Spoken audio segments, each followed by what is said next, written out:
এক সাহাবী এসে রাসূল পাকের দরবারে বলতেছে, ইয়া রাসূলুল্লাহ সাল্লাল্লাহু আলাইহি ওয়াসাল্লাম, আমি আজকে বাসায় যাওয়ার পরে হঠাৎ একটা চিন্তা মাথায় আসলো। কি? কই, ইয়া রাসূলুল্লাহ, আমরা দুনিয়াতে থাকতে যখন ইচ্ছে করে আপনার দরবারে চলে আসি, যখন ইচ্ছে করে আপনার দরবারে চলে আসি, আপনার জিয়ারত নসিব হয় ইয়া রাসূলুল্লাহ, আপনার চেহারা দেখতে পাই। কিন্তু আমি মনে মনে চিন্তা করতেছি, ইয়া রাসূলুল্লাহ, যদি মারা যায় তো আপনি তো আপনার র্যাঙ্ক অনেক উপরের হবে, আমি আপনাকে কোথায় খুঁজবো ইয়া রাসূলুল্লাহ? দেখতেছেন সাহাবায়ে কেরাম সকাল সন্ধ্যা জিকরে রাসূল নিয়ে কিভাবে ব্যস্ত থাকতেন। সাহাবী এই প্রশ্ন করলেন, আমার আল্লাহ কোরআনের আয়াত নাজিল করে দিয়েছেন, আমার আল্লাহ কোরআনের আয়াত নাজিল করে দিয়েছেন। ওই আয়াত, মাআল্লাযীনা সিদ্দীক ওয়া শুহাদা ওয়াস সালিহিন ওয়া হাসুনা উলাইকা রাফিকা।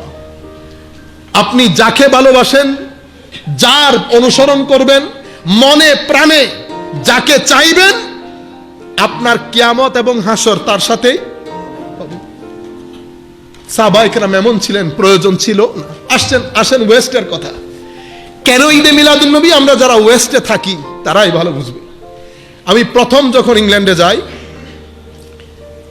ইন্ডিয়ান এক হিন্দু ভদ্রলোক আমাকে বললেন, বেটা শিখ, বলছেন ইস মুল্ক মে আকে, আপনি বড় গভীরভাবে মনোযোগ দিয়ে শুনবেন, ইস মুল্ক মে আকে দৌলত তো মিল গয়া, দৌলত মিল গয়া, লেকিন औलाद खो बैठा, औलाद खो बैठा। মানি এই দেশে এসে সম্পদ টাকা পয়সা তো মিলে গেছে, কিন্তু সন্তান হাতছাড়া হয়ে গেছে, সন্তান হাতছাড়া হয়ে গেছে।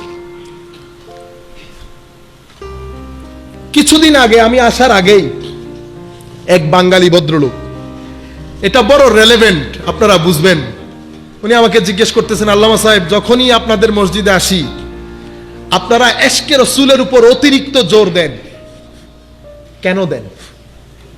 কেন বারবার হুব্বে রাসূলের কথা বলেন, রাসূল প্রেমের কথা বলেন, কেন বলেন? আমি তাকে জিজ্ঞেস করলাম যে হঠাৎ করে আমার মাথার মধ্যে যেটা আসছে যে ভাইজান, আপনি কতদিন পর্যন্ত ইংল্যান্ডে? উনি বলছে প্রায় 35 বছর। আচ্ছা, আপনার ছেলে সন্তান? 4 কি 5 ছেলে বলল। আচ্ছা ভাই, আমি আপনাকে একটা প্রশ্ন করব, আপনি এক্স্যাক্টলি উত্তর দেবেন। আপনি যতটুকুন ভালোবাসা, ফিলিংস, দরদ আপনার মা বাবার জন্য রাখেন, আপনার ছেলে সন্তান আপনার জন্য রাখে? ইংল্যান্ডের অবস্থা তো আমি জানি, সেই জন্য জিজ্ঞেস করেছি। উনি আমাকে বড় সুন্দর এবং অনেস্টলি উনি বলছেন, সাহেব ভাই, কাকে কি জিজ্ঞেস করেন আপনি? এটা কখনো হইতে পারে?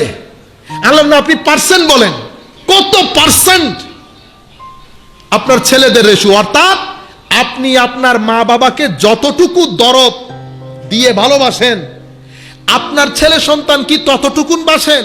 উনি বলছেন ততটুকুন তো দারকিনার, বহুত দূরের কথা, 10% কিনা সন্দেহ।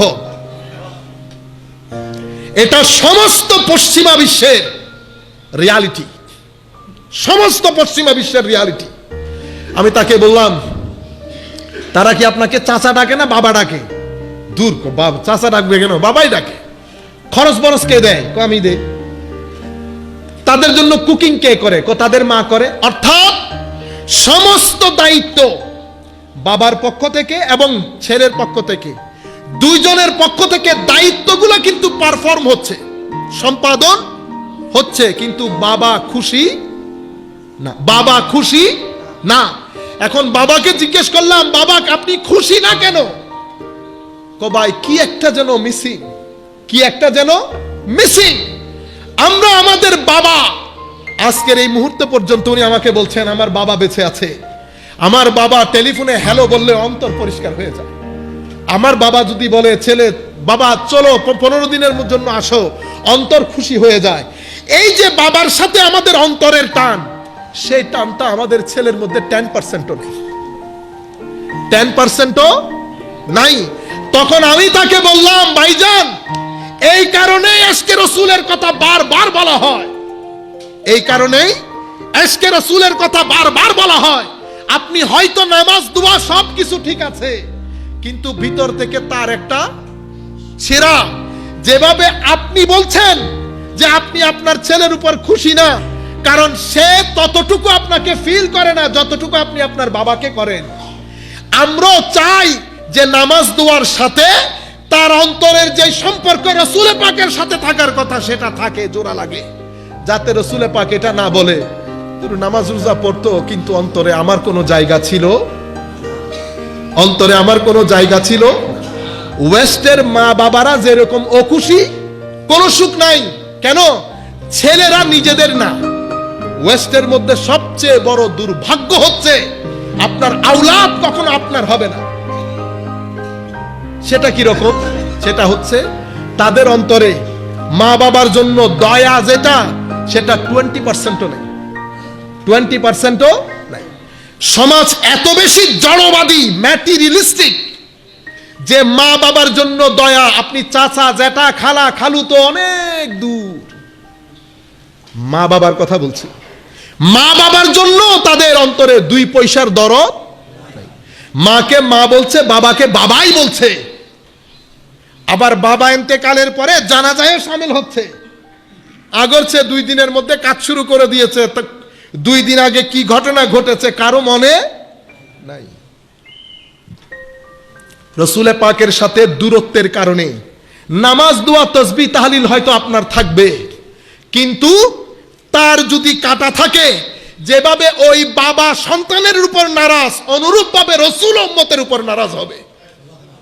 আমার রসুল উম্মতের উপর নারাজ হবে। সেই কারণে ফারুক আজমকে দিয়ে আমার রসুল এই কথা পরিষ্কার করে গেছেন, তা কিয়ামত আসা উম্মতের জন্য। উম্মত ফারুক, যদি তুমি চাও তোমার ইমানের মধ্যে পূর্ণতা আসুক, তো ফারুক সমস্ত কিছু থেকে ভালোবাসা আমার প্রতি বেশি থাকতে হবে।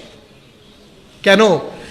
কারণ ঈমান আমার ভালোবাসার নাম, বেঈমানি আমার সাথে নেফাকতের নাম।